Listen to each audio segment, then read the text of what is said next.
안녕하십니까, 권영입니다. 네, 본 강의 되었습니다.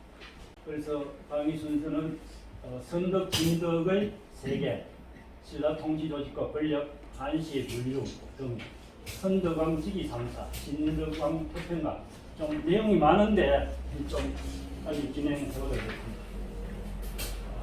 선덕, 진덕왕 세계.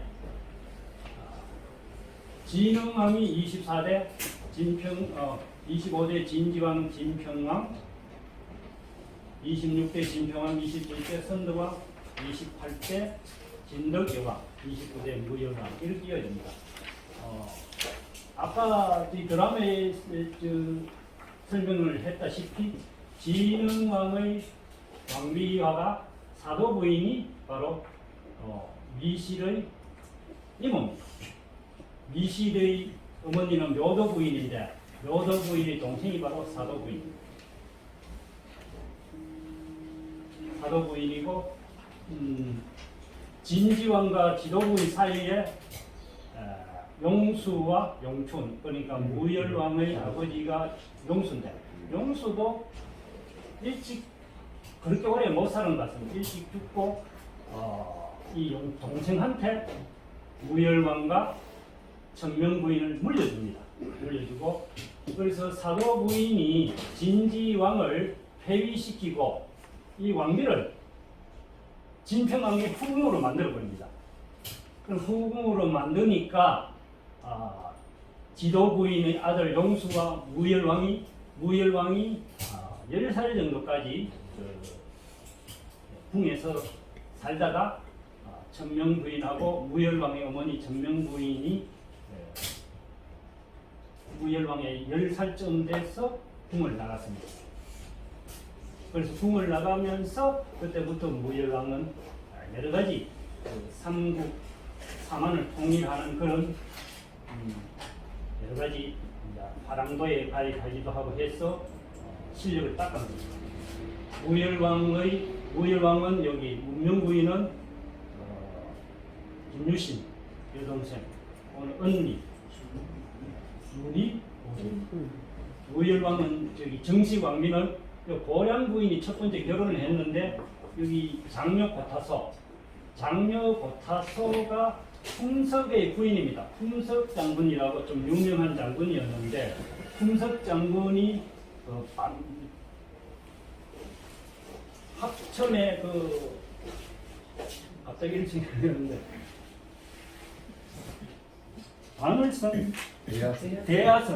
대야성에서 그 백제의 공격에 의해서 뺏겨버립니다. 백제 윤총 장군에게 뺏기는데 그때 품석이 밑에 부하 장군의 부인을 이뻤던 모양입니다. 부인을 취하니까 그 장군이 백제의 윤총 장군과 내통해서 이 대야성을 백제한테 뺏겨버립니다. 그때 대야성을 뺏기면서 성주 품석과 이 무열왕의 장녀 고타소가 같이 죽게 됩니다.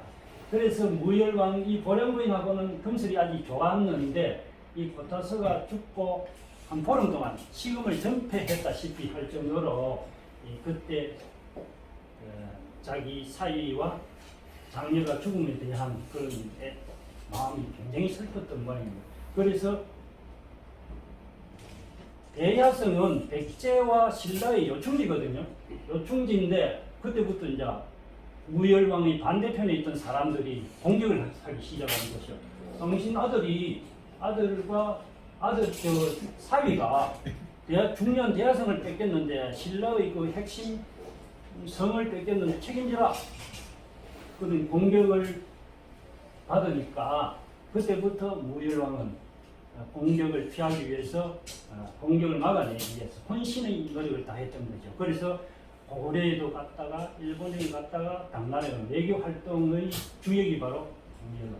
그래서 무열왕이 문명부인과 사이에 문무왕, 인문, 이건 김범민입니다.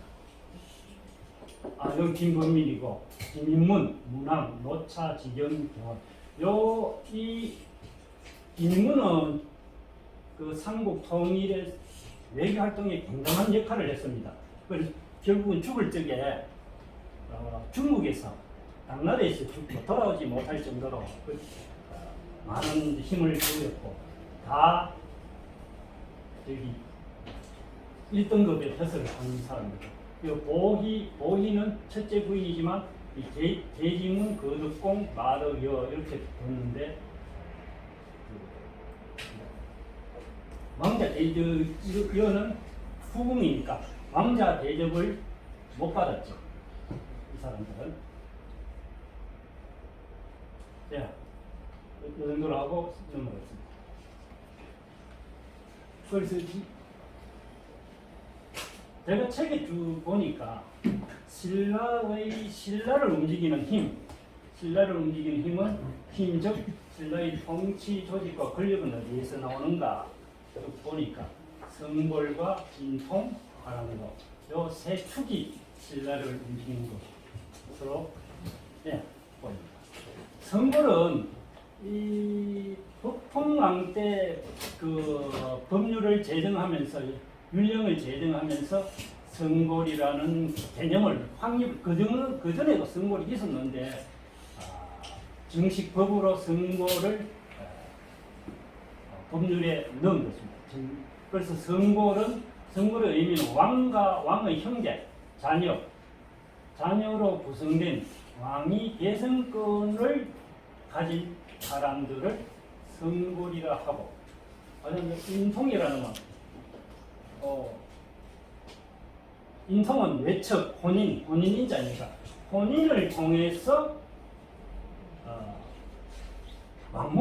왕후가 되는 그런 권력. 왕후도 이 성골의 그 왕위 계승권 못지않게 중요한 권력입니다. 뭐냐면은 성골은 이제 정식 왕이 태자나 왕자가 정상적으로 왕위를 이을 경우에는 인통이 힘을 발휘 못하는데, 비정상인 경우 만약에 왕이 갑자기 죽거나 그 다음에 왕이 남자 자녀가 없거나 그런 결정권을 행사해야 될 경우에 왕이 행사하지 못하는 그런 결정권을, 그러니까 왕비나 태후, 즉 왕의 어머니가 왕을 선택하는 권력을 가진 거기 때문에 대단히 중요한 역할을 합니다. 그래서 성골과 인통 이게 상호 협력하기도 하고 상호 견제하기도 하고, 그다음에 화랑은 그래서 권력을 쟁취하려고 그러면 힘이 있어야 되는데, 그 모택동 유명한 말이 있지 않습니까? 권력은 총구에서 나온다. 그런 말처럼 이 화랑의 군사력을 서로 이용을 해서 권력을 쟁취하기 시작합니다. 그래서 성골은 왕과 왕의 형제, 그 다음에 자녀, 이 조카가 왕이 되는 사례가 많이 있습니다. 왕의 형제니까 조카와 사위도 왕이 되는 사례가 많은데, 단지 성골에서 후궁 자녀는 제외하고 공주가 결혼하기 전에는 성골인데 결혼하면은 남편의 볼품을 따릅니다. 그래서 출가 시에는 성골에서 제일. 인통이라는 것은, 그러니까 왕비가 하나 나타나면 그 왕비는 자기 동생이나 친정 동생이나 조카, 자녀 이런 사람들을 자기 후계로, 왕비로 또 뭐 손 계속 이렇게 이어지도록 굉장한 노력을 기울이는데, 그거를 인통이랍니다. 그래서 중요한 인통 중에는 진골 정통과 대원 신통, 크게 두 개의 그룹이 그 당시에 존재했습니다. 그 화랑은 군사력을 통해 성골 또는 인통의 권력 기반이 됩니다. 그 평민의 아들은 가입하면 낭도가 되고, 그 다음에 올라가면 낭두, 그 다음에 화랑이 되는데, 요 사이 군사적으로 비교한다면 화랑은 육사, 해사, 공사, 그렇게 그런 간부, 그러니까 지요 화랑은 징벌의 자녀가 대부분 화랑이 됩니다. 화랑의 최고 우두머리가 풍을주입니다. 풍을주는 그 당시에 화랑은 하나의 조직만 있는 게 아니고 많을 때에는 4개의 조직, 보통 2개, 3개 이렇게 화랑도 조직이 있은 것 같습니다. 그래서 그 화랑도의 최고 지휘자인 풍을주는 대단한 권력을 가지고 있기 때문에 서로 이 풍을주를 끌어들이기 위해서 인통, 성골 이렇게 관계를 맺습니다. 그래서 이렇게 해서 신라가 움직이는 그런 움직이고 있습니다. 그 다음에 여기는 진덕 여왕에는 태평가가 나오지 않습니까? 태평가부터 이제 한시가 좀 많이 나오기 때문에 한시에 대해서 뭐 이렇게 정리를 했는데 한시 부분은 이게 정리하려는 게 제가 어렵더라고요. 그래서 교수님 거를 좀 째려왔습니다. 가져왔습니다. 그래서 한시를 분류는 이 고체시, 고시, 악부 이렇게 크게 나누고 근체시. 요거는 근체시라는 건 근대라는 의미하고 같은 말인데 당나라 시대 그때 당시의 기준으로 당나라 이후의 시를 근체시라 하고 당나라 이전의 시를 고체시라고 합니다. 그래서 고체시에는 사언고시, 어언고시 뭐 이렇게 쭉 있고요. 이 고체시는 아분법만 지킵니다. 아분법 뒤에 또 설명하겠습니다. 근체시는 어언절구, 칠언절구, 배율, 율시, 배율, 4구, 8구, 12구 이상. 그래서 이것도 또 평척법, 아분법은 이 2가지 다 지켜야 되고 고체시는 아분법만 지키고 평척법은 그렇게 자유롭다. 그렇게 자유롭게 시를 지었습니다. 그래서 한시의 작곡 절차는 시를 어떻게 구상을 하느냐, 구상을 해서 만들어 나가느냐. 그래서 구상을 하는 방법이 기승전결법. 기승전결법은 이야기식으로 풀어가는 것. 그래서 이야기를 소재를 처음에 알리고 전차적으로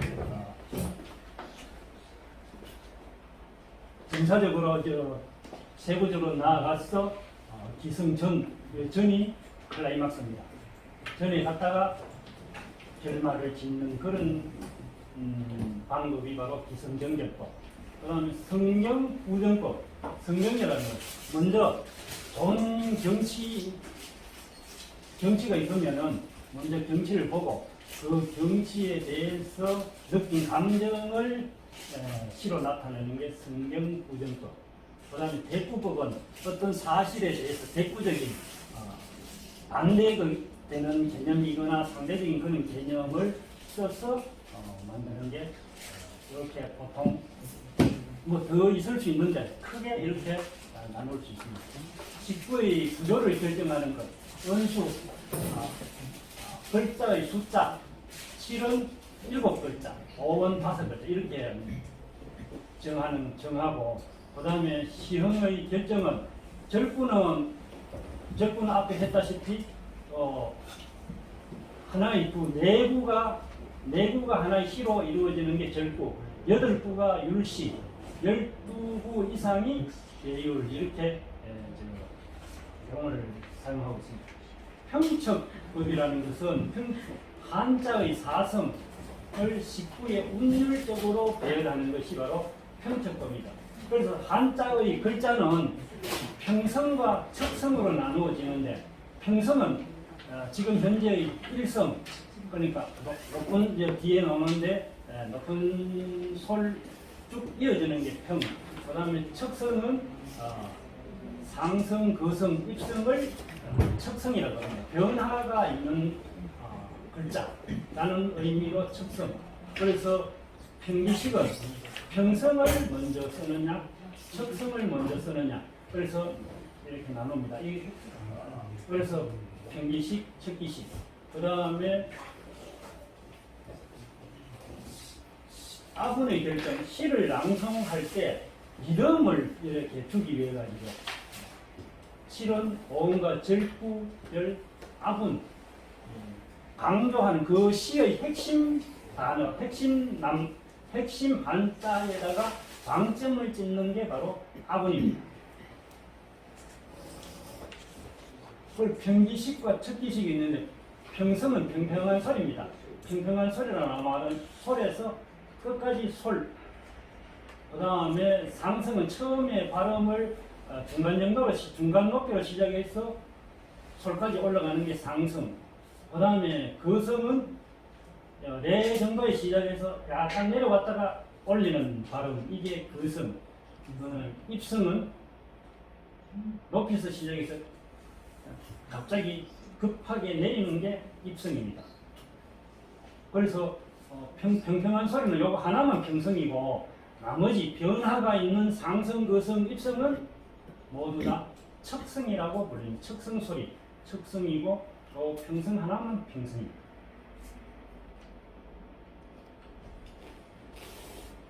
그래서 한자 평성과 척성이 있는데 그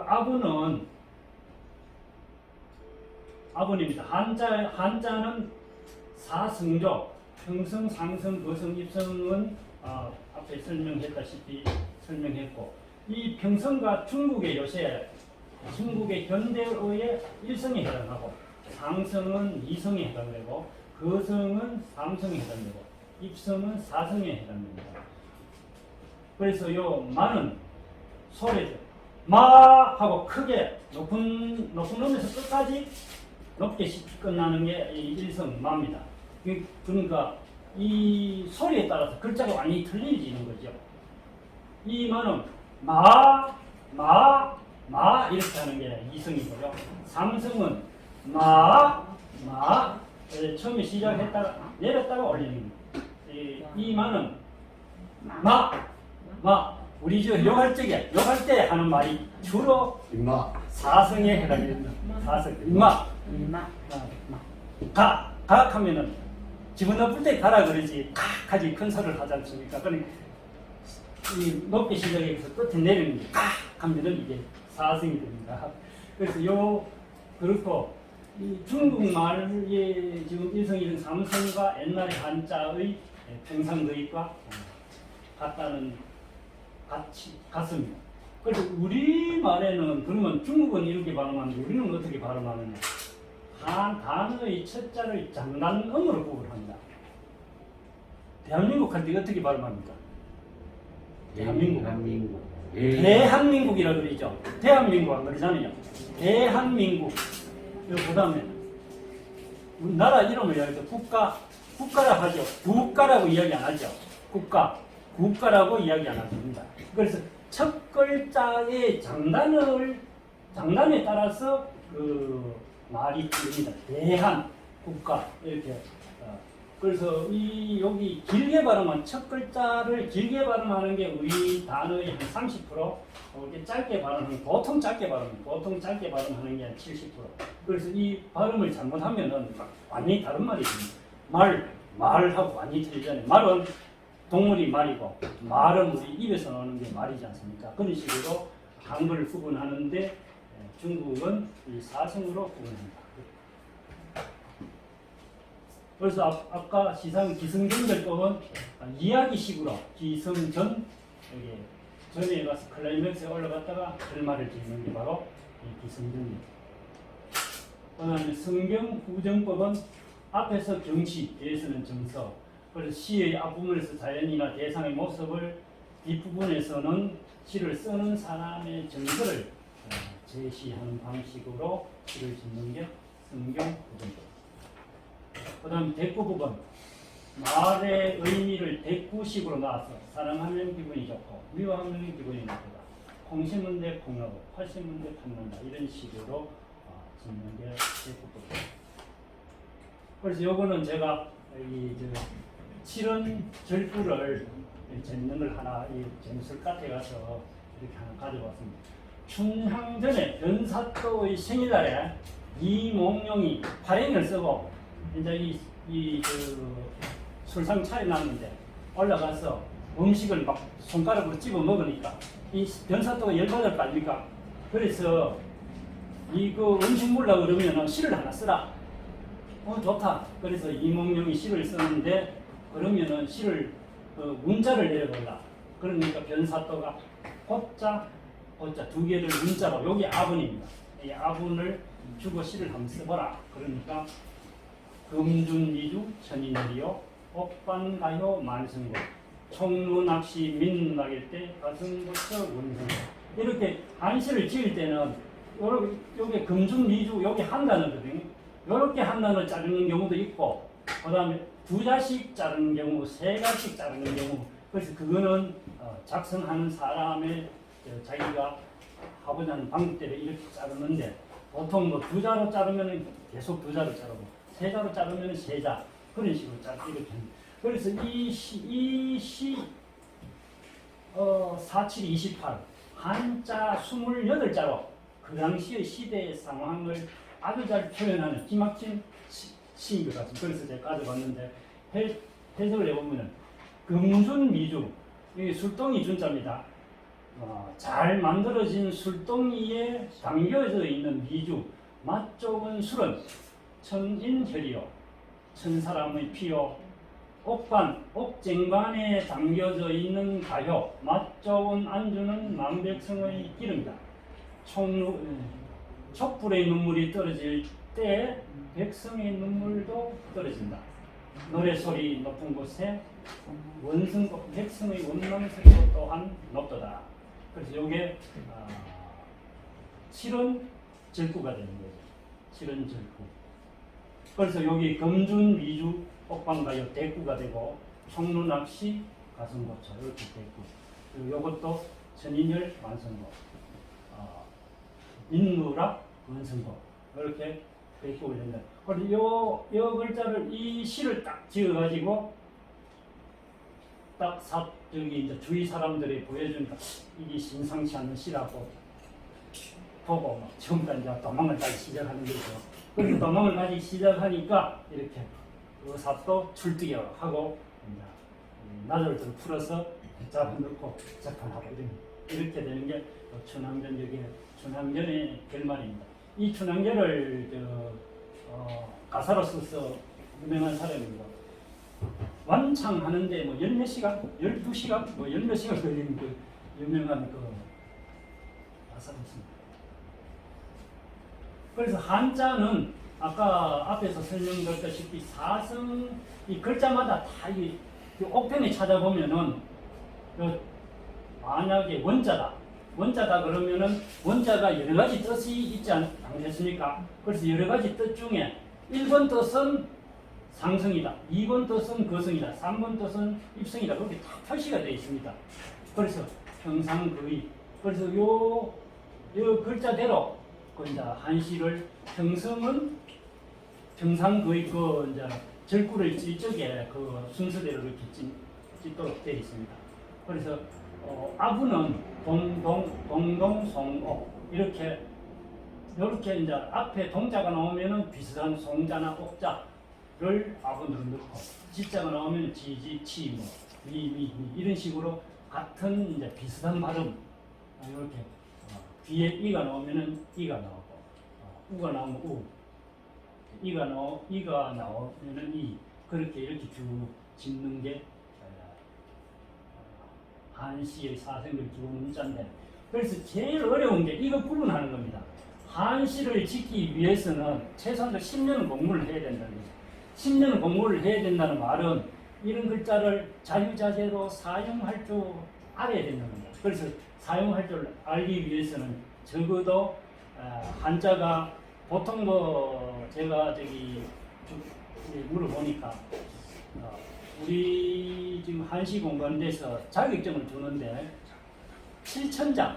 7천자를 알면은 전문가 수준이고 뭐 4천자 정도 되면은 1급 이렇게 지금 자격증을 주고 있습니다. 그래서 그만큼 이게 한시를 짓기 위해서는 많은 노력을 기울였습니다. 한시와 관련해서 우리의 시조는 한국은 시조 그러면 평시조, 음수의 글자 수는 태산이 높다 하되 하늘 아래 매거다. 3, 4, 4, 4 초장. 그리고 오르고 또 오르면 못 오를 리 없고 많은 중장. 그 다음에 사람이 제한이 오르고 내만 높다 하더라. 이렇게 중장. 3, 4, 3, 4. 운율. 그 글자 수는 태산이 높다 하되 하늘 아래. 이렇게 맞춰 들어가는 게 우리 한시 평시조입니다. 그래서 이 어시조라는 거는 여기 초장하고 중장하고는 요 평시조의 운율을 안 따르고 조금 자유롭게 하는 게 어시조. 그 다음에 사슬지조는 다 전체적으로 이 평시조의 운율을 무시하고 쓰는 게 사슬지조. 연시조는 이 평시조를 계속 연달아 여러 개 쓰는 게 연시조입니다. 이렇게 그래서 그런 게 지금 현대 시는 뭐 이렇게 안 따지는데 자유시는 뭐 이렇게 이런 운율을 안 따지고 무시하지만 그래도 운율을 어느 정도는 적용을 하고 있습니다. 요거는 202 월화독작이라는 게 유명한 그 시인데 요거는 막 다음에 한번 살펴보겠습니다. 선덕 본문에 들어가서 선덕과 1, 2, 3, 4 시작하겠습니다. 시간이 빨리 살펴보겠습니다. 제27대 덕만 1장만 27대 덕만은 다른 혹은 만이라고 하는 요 만자를 일반 만자로 쓰기도 합니다. 이 선덕여대왕 시호는 선덕여왕이고 성은 김씨고 부진평왕 아버지는 진평왕입니다. 이 정관 6년 임신적이 정관은 당세종의 인호입니다. 632년 이 정관 6년인데 632년에 저기 했답니다. 어국 16년 나라를 다스린 지 16년 다스렸는데 범지기 유상사 세 가지 미리 그러니까 일이 일어나기 전에 미리 세 가지 일을 알았다. 그래서 범지기 상사입니다. 초당태종 송화모란 삼색 홍자배. 첫째는 당태종이 모란 그림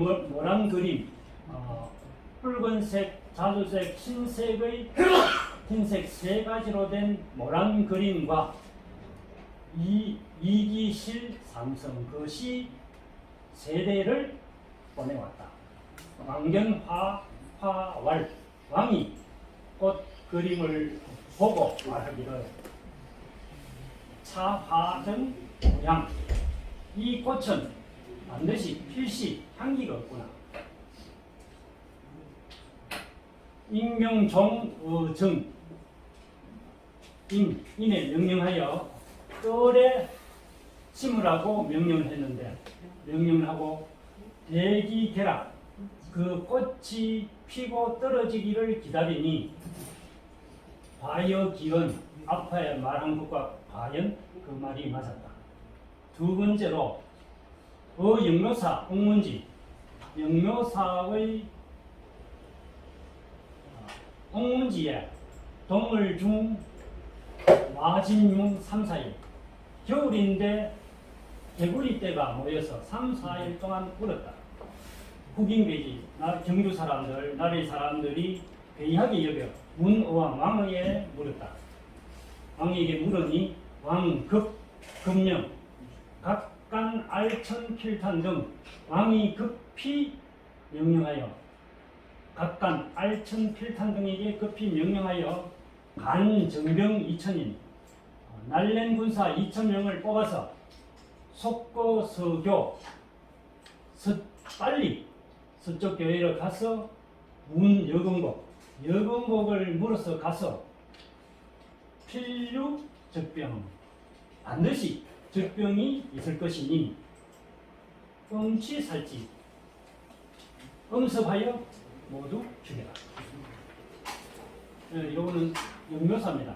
영묘사는 지금 시내의 그 고속터미널에서 저기 남산 사이에 있는 홍련사라고 홍련사 이터가 바로 영묘사 이터라는 설이 있습니다. 여금곡은 여기 근천역입니다. KTX 역인데 요거는 고속도로고요. 여기에 신평리 여기가 바로 여금곡이라고 알려져 있습니다. 그 그림입니다. 이 각간 기수명 두 명의 각간이 명령을 받고 각솔천인 문석요 각기 천명을 거느리고 서쪽을 물어서 부산하 과유 여금곡 부산 아래에 과연 여금곡이 있다. 백제병 500인 백제병사 500명이 내장 없이 그곳에 와서 숨어 있었다. 병치살찌 모두 병사들을 죽였다.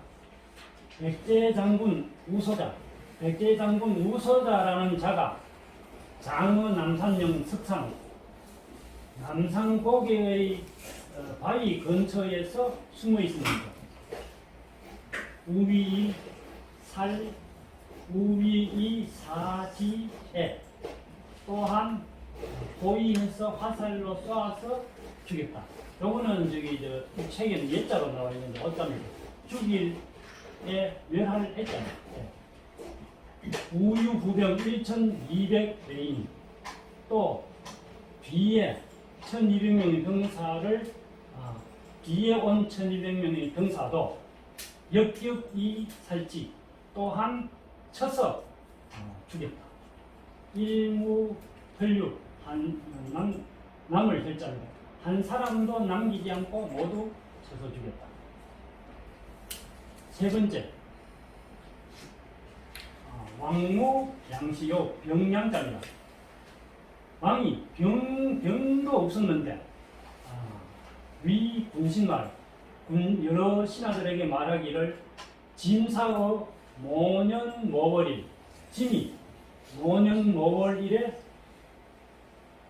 죽으니 장아의 도리천 가옥 속에 나를 장사 지내라. 군신망지 기처 여러 신하들이 그 장소를 알지 못하여 주운하소 어떤 장소 어떤 곳입니까 하고 여쭈니 왕말 낭산 남야 왕이 말하기를 낭산 남쪽이다. 기월 1 그 1월에 이르러 왕과붕 왕이 여기 죽다는 뜻입니다. 왕이 과연 돌아가시니 군신 장어 낭산 지양 낭산의 남쪽에 제사를 지냈습니다. 후 10여 년 문무대왕 장 사천왕사 10여 년 후에 문무대왕이 사천왕사를 건립했는데 그 왕건지야 왕의 무덤 밑에 있는 사천왕사에 사천왕사를 건립했습니다. 불경에 말하기를 사천왕천지 상류 도리천 불경에는 사천왕천은 도리천의 위에 있다. 예지 대왕지 영성야 이에 대왕의 영음하고 성스러운 것을 알 수 있다. 그래서 이 미리 세 가지를 안다는 것에 대해서 영성을 받았다는 것을 알 수 있다. 이런 뜻입니다. 그 선덕왕 여왕령의 위치는 요게 낭산인데 요 위쪽에 이쪽이 여기 선덕여왕 여기 있고 여기에 사천왕천이다. 그래서 이 도리천이라는 것은 이 산의 제일 위에 제석천이 사는 곳이 도리천이고 그 밑에 산천왕천이 있는데 요 위치 관계상 여기는 도리천이고 여기는 사천왕천이다. 그렇게 보니까 선덕여왕이 앞에 한 말이 맞다 이런 뜻입니다. 당시 군신 개의 왕알 당시의 여러 신하들이 왕에게 여쭈기를 하지 화와 이사지 연호 꽃 이야기 그러니까 꽃 그림을 보고 향기가 없다는 이야기와 개구리 이야기를 어떻게 알았습니까? 하고 물으니까 왕이 대답하기를 화화이 무척 그 모란 꽃 그림에는 벌이 없으니 직이 무향 향기가 없는 것을 알았다.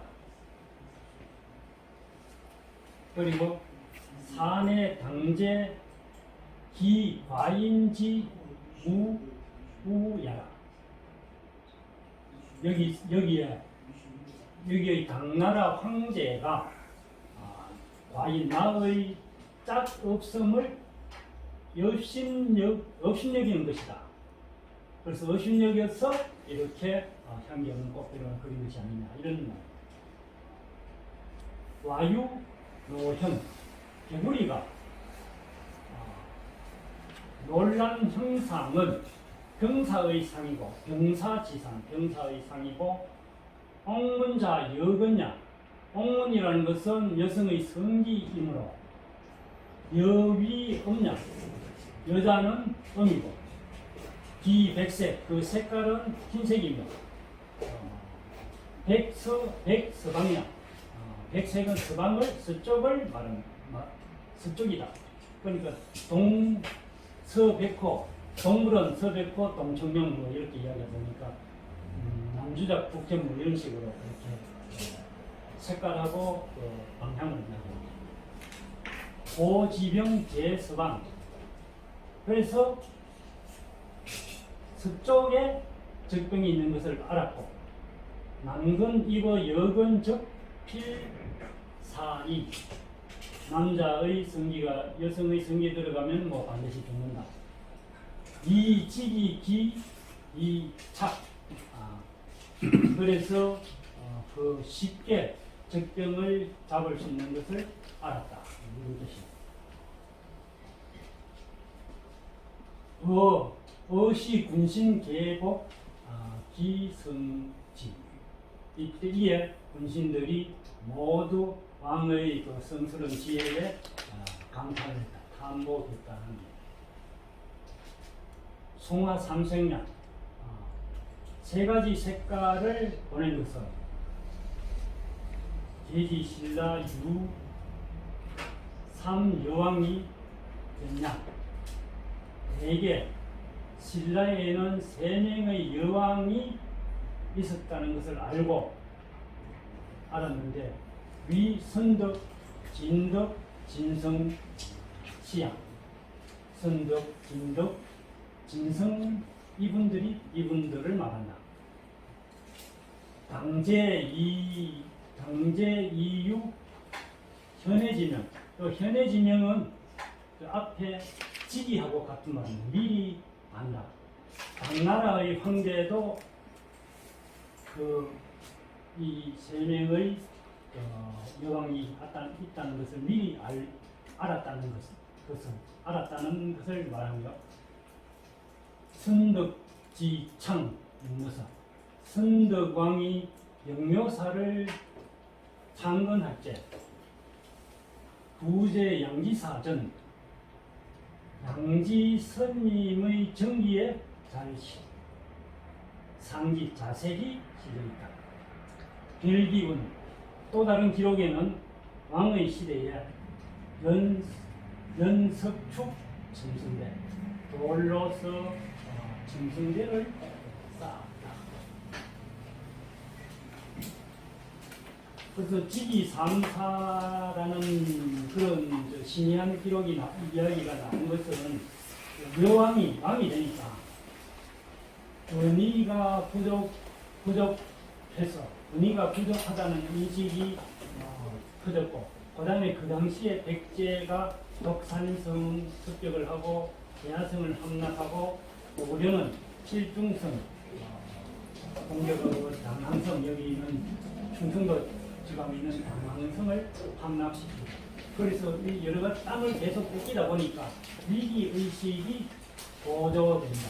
고조되니까 그런 반정 세력, 비담이라는 반정 세력이 등장해서 이 여왕의 권위에 도전하고 그 다음에 당태종 선덕이 당태종은 이 선덕 여왕은 안 된다 이렇게 해서 다른 사람을 왕위에 앉히자라는 말까지 나올 정도로 여왕 선덕 여왕이라는 것에 대해서 부정적인 그런 입장을 취하니까 이런 그 선덕 여왕에 대한 부정적인 입장, 부정적인 그런 분위기를 해소를 하기 위해서 직위상사라는 이런 말을 만든 것이 아닌가, 이야기를 만든 것이 아닌가 그렇게 했어요. 그리고 이런 내면적 권위와 그다음 실제로 뭐를 보여줘야 하니까 그래서 황룡사 구청사를 건립하고 황룡사를 건립하고 이를 출소해서 방권을 강화했다는 내용이 바로 직위상사의 글을 뒷받침하는 그런 내용입니다.